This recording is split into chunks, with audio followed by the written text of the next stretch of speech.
नमस्कार दोस्तों, मैं विजय कसाना डिजिटल फ्री शिक्षा के यूट्यूब चैनल पर आपका स्वागत करता हूं।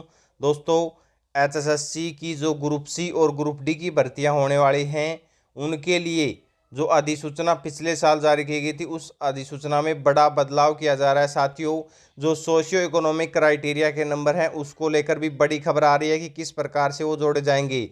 अभी ऑफिशियल नोटिस तो जारी नहीं हुआ है, लेकिन साथियों, आज की जो ये न्यूज़ है ये बहुत ही इम्पोर्टेंट है। पूरी प्रक्रिया के बारे में बताया गया है कि ग्रुप सी और ग्रुप डी की जो भर्तियां हैं, जो कॉमन एलिजिबिलिटी टेस्ट के तहत होंगी, वो किस प्रकार से रहेंगी, क्या उनका क्राइटेरिया रहेगा, किस प्रकार से सोशियो इकोनॉमिक क्राइटेरिया के नंबर जुड़ेंगे, और इसमें न्यूनतम अंक भी कर दिए गए हैं। यानी कि कम से कम इतने नंबर लेना तो अनिवार्य है, वरना उम्मीदवार बाहर हो जाएंगे भर्ती प्रक्रिया से ही। तो साथियों, चलिए आप देख लेते हैं पूरी खबर। उससे पहले अगर आपने अभी तक चैनल को सब्सक्राइब नहीं किया है तो चैनल को सब्सक्राइब जरूर कर लें। ये देखिए दोस्तों, हरियाणा में ग्रुप सी व ग्रुप डी पदों के लिए जो एलिजिबिलिटी टेस्ट की अधिसूचना में संशोधन होगा। सीईटी स्कोर सामाजिक आर्थिक मानदंड के 5% अंक है, वो सीईटी के एग्जाम में जुड़ेंगे। और एचएसएससी की जो ग्रुप सी के पदों के लिए दूसरी भर्ती होगी, उसमें 2.5% अंक जुड़ेंगे। इस प्रकार से एक क्राइटेरिया रखा जा रहा है साथियों। इसके अलावा अब ये पूरी खबर देख लेते हैं कि साथियों, पूरी खबर देखना बहुत जरूरी है। इसमें पूरी प्रक्रिया विस्तार से समझाई गई है। पारिवारिक आय 1.80 लाख यानी 1,80,000 रुपये तक सालाना वालों को ही मिलेंगे सामाजिक आर्थिक मानदंड का लाभ। ये भी क्राइटेरिया रख दिया गया है। और सीईटी की वैधता है वो 3 साल होगी। स्कोर बढ़ा सकेंगे, अगर बढ़ा तो अगले 3 साल के लिए वैध रहेगा। यानी कि जिस भी साल में आपका स्कोर बढ़ेगा तो वो उसी साल से अगले 3 साल तक वैध माना जाएगा। हरियाणा सरकार के विभागों, बोर्ड, निगमों, विश्वविद्यालय, वैधानिक संस्थाओं और प्रदेश सरकार की तरफ से संचालित ग्रुप सी और ग्रुप डी की भर्तियों के लिए जो कॉमन एलिजिबिलिटी टेस्ट की अधिसूचना हालांकि सरकार ने पिछले साल जारी कर दी थी, लेकिन अभी तक एग्ज़ाम नहीं हुआ है। अब ये अधिसूचना है, इसमें संशोधन करके दोबारा जारी की जाएगी। और इसी वीक यानी कि साथियों अगले वीक तक जो संशोधन का नोटिस है, ऑफिशियल नोटिस, वो जारी होने की पूरी पूरी संभावना है। लगभग 9,000 के लगभग पदों पर जो भर्ती है वो एचएसएससी ने वापस ले ली है। तो ये जो नियम है साथियों, ये बहुत ही ज़रूरी है। सीईटी के स्कोर के अनुसार साथियों, जो कैंडिडेट बुलाए जाएंगे वो अगर 30 से कम रहता है सीईटी का स्कोर, तो 5 गुना कैंडिडेटों को बुलाया जाएगा, अगर 30 से कम पदों की संख्या रहती है तो। और अगर 30 से 40 के बीच पदों की संख्या रहेगी तो 150 कैंडिडेटों को बुलाया जाएगा। और अगर पदों की संख्या 40 से ज़्यादा है तो 4 गुना कैंडिडेटों को बुलाया जाएगा। इसके लिए आयोग कट ऑफ मार्क्स भी बताएगा कि इतने नंबर वाले कैंडिडेटों को बुलाया जा रहा है। अगर ज़्यादा उम्मीदवारों ने इच्छा जताई तो इस संख्या से जो बाद वाले कैंडिडेट हैं उनको इग्नोर कर दिया जाएगा। अगर यह संख्या पूरी नहीं होती है तो आयोग अन्य उम्मीदवारों को इच्छा जताने के लिए कहेगा। इसके बाद आयोग लिखित परीक्षा लेगा। इच्छा जताने वाले उम्मीदवारों को फिर जो जनरल कैटेगरी है उसमें कम से कम 50% नंबर लेने अनिवार्य हैं, और रिजर्व कैटेगरी में कम से कम 40% नंबर लेने अनिवार्य हैं, तभी उन कैंडिडेटों का सिलेक्शन हो पाएगा। और यहाँ पर 2.5% जो अंक हैं वो सोशियो इकोनॉमिक क्राइटेरिया के जोड़े जाएंगे। यानी कि लिखित परीक्षा अगर टोटल अंक 100 रहेंगे तो साथ ही 97.5 अंकों की लिखित परीक्षा है वो होने वाली है। ये तो आप अंदाज़ा लगा सकते हैं कि 2.5% अंक फिर किस प्रकार से जोड़े जाएंगे।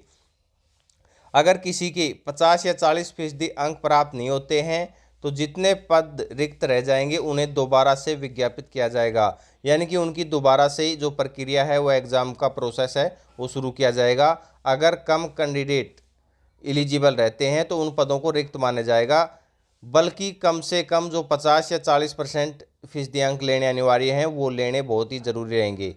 जो साथियों सोशियो इकोनॉमिक क्राइटेरिया के नंबर का जो प्रावधान है वो आप देख सकते हैं, ये पहले भी हम आपको बता चुके हैं, और आप अच्छी तरह से इसको रीड कर ले कि पुरुष उम्मीदवार है उसका क्या प्रोसेस रहेगा। अब की बार एचएसएससी ने ये विस्तार से और अच्छी तरह से समझाया है। दोस्तों, ये देख सकते हैं कि पुरुष उम्मीदवार स्वयं पिता, माता पिता, अविवाहित भाई और जो CS हरियाणा की ऑफिशियल वेबसाइट पर सोशियो इकोनॉमिक क्राइटेरिया को लेकर नया नोटिस जारी हुआ था, उसके हिसाब से ये आप क्राइटेरिया साथियों देख सकते हैं।